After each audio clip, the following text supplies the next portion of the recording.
Bonjour à toutes et à tous, j'espère que vous allez bien, c'est Flo pour Altcoin France. On se retrouve pour ce dernier brief de la semaine, le 22 août. J'en parlais hier en intro, aujourd'hui c'est une journée importante pour la Fed et puis pour, j'ai envie de dire, comment dire ça, l'orientation de la stratégie ou en tout cas de la politique économique. Voilà, je trouve mes mots, c'est un peu le matin. La politique économique aux États-Unis, il y a le symposium de la Fed dans le Wyoming, donc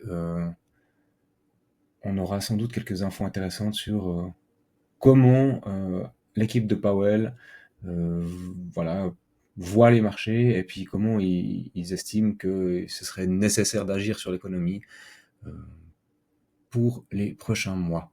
Alors c'est clair, j'en parlais déjà un tout petit peu hier, hein, mais les spéculations vont bon train.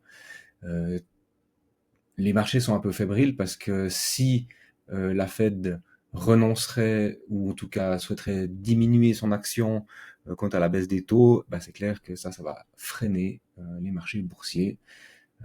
Alors que voilà, il y a eu quelques chiffres qui sont sortis hier, notamment les chiffres de Walmart qui sont plutôt décevants, ils sont en retrait par rapport aux attentes. Et Walmart, comme c'est une énorme vente, enfin, un énorme supermarché aux États-Unis, ils vendent tellement de choses pour le retail, c'est un bon indicateur de la consommation américaine. Donc voilà.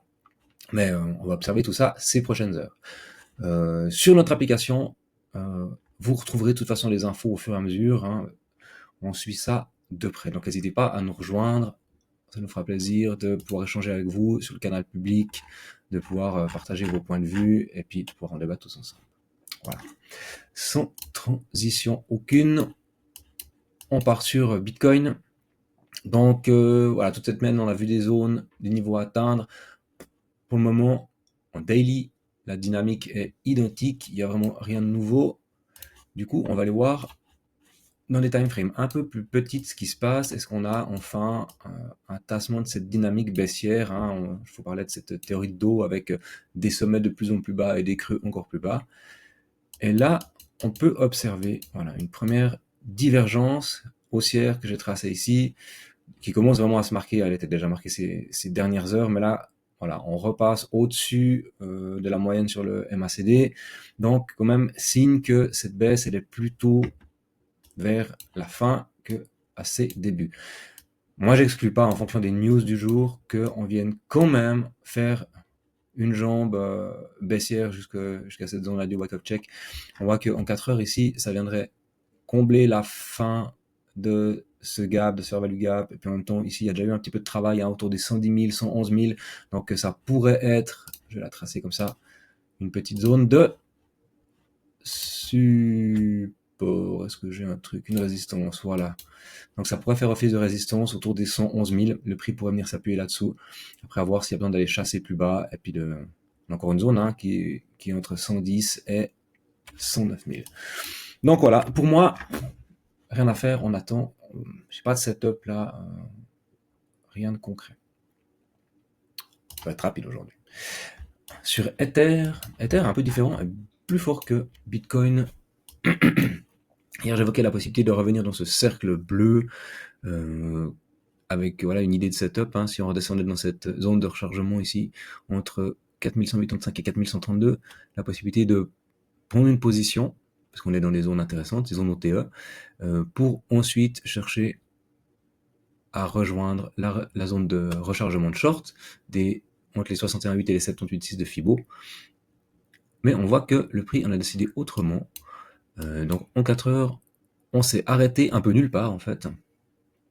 On est plus bas que le premier arrêt de Fibonacci. Par contre, on est repassé dessus.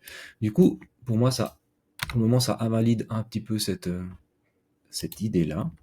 Et maintenant, ce que j'aimerais voir plutôt, c'est revenir, que le prix revienne s'appuyer sur les 4266 et qui suive finalement ici ce tunnel 15 minutes. Hein, on est passé par-dessus, dessous, on repasse dessus. Pour moi, ce serait intéressant qu'on vienne vraiment s'appuyer dessus. Et puis alors, le signal qui serait encore plus fort, ce serait que sur un second rebond, voilà, sur ce second rebond-là, on puisse venir s'appuyer ici sur le tunnel 1 heure. Donc, voilà, pour le moment, moi j'observe ce qui se passe. On voit qu'on a un petit fair value gap aussi ici, donc il y a bien des choses que le prix doit s'en redescendre le chasser. Du côté des indicateurs, on voit que ça suit le prix, donc on est en convergence. Sur l'OBV, c'est la même chose.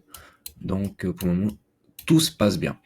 Puis on se souvient, hein, la zone importante qu'il fallait break, c'était cette bougie-là de 8 heures.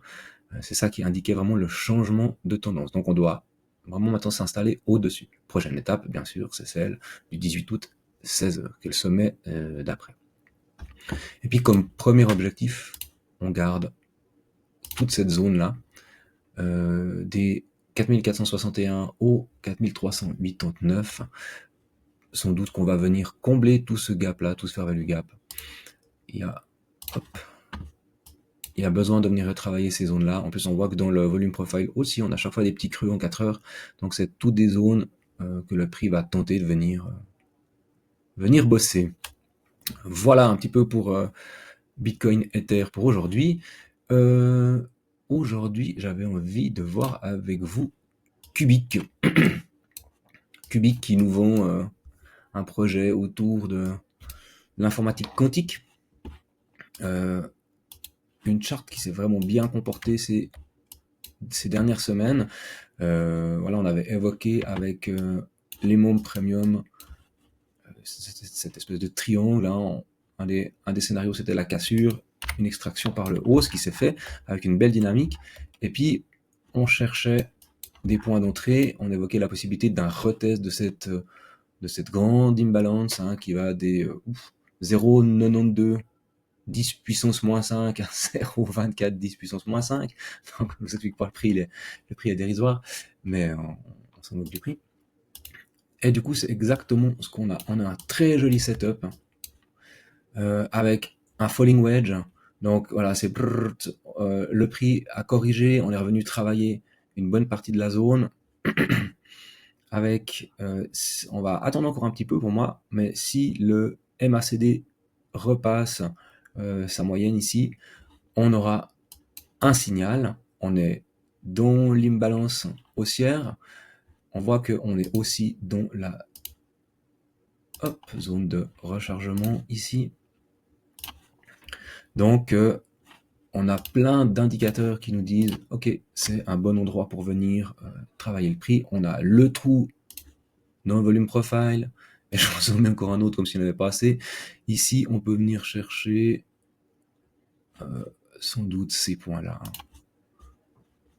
C'est pas officiellement week of check, mais je vais le mettre comme ça. Donc pour moi, on a trop de convergence, on a trop de choses qui nous indiquent que le prix il doit revenir encore mécher un coup là-dedans. Moi, si j'avais un coup à jouer, ce serait quelque chose sans doute comme ça, avec un stop soit plutôt serré, soit on se dit qu'on est large, et puis un retour dans un premier temps ici. Mais moi, ce que j'aurais envie de jouer, c'est quelque chose d'un peu plus grand, aller au milieu de la zone de rechargement de short. Ouais, ça, je pense qu'on peut venir le serrer là. Donc voilà, quelque chose comme ça. Donc avec un risk-reward de 5,76. Pourquoi pas? J'ai envie de dire pourquoi pas. Après, voilà, c'est des actifs qui restent volatiles. Hein, donc, warning, on fait gaffe, on gère son risque. 1% de capital max, c'est ce qu'on est prêt à perdre sur ce genre de trade. Si on peut se fixer un objectif, ça pourrait être les scénarios que j'aime bien. On appelle les AB est égal CD. Donc on prend le plus bas, on va jusqu'au plus haut. On clone. Je dois enlever mon Fibo, je pense qu'il va m'embêter. Voilà. On clone cette barre-là. On va chercher le plus bas. Donc en l'occurrence, si on le prend là. Et puis on a notre target potentiel qui serait autour des 0,37. Donc ça, c'est une façon de faire. Et une autre façon d'essayer de se trouver une target, ce serait de prendre une extension de Fibo. Et on voit là qu'on a cette zone-là des 100% de Fibo qui correspond avec notre target de AB est égal CD. Donc voilà, on a une zone de rechargement, les 100% de Fibo, un setup à bêta égale CD qui arrive plus ou moins dans les mêmes eaux, ok, pour moi ça peut être une target à venir chercher. Ok, voilà. C'est un peu tout pour cette fin de semaine. Nous, on se retrouvera lundi. Moi, je vais poursuivre avec les membres premium et on va continuer notre analyse d'alt pour le week-end. Donc, n'hésitez pas à nous rejoindre. Si vous avez envie qu'on fasse un point sur votre portefeuille, si vous avez des questions sur vos investissements, si vous avez besoin de discuter de la situation de marché, n'hésitez pas à prendre les appels de coaching gratuits. Ça nous fera plaisir d'échanger avec vous. Et puis, n'hésitez pas à nous rejoindre sur l'application si ça vous dit. Moi, je vous souhaite une bonne fin de semaine, un excellent week-end et on se retrouve lundi. À bientôt. Bye bye.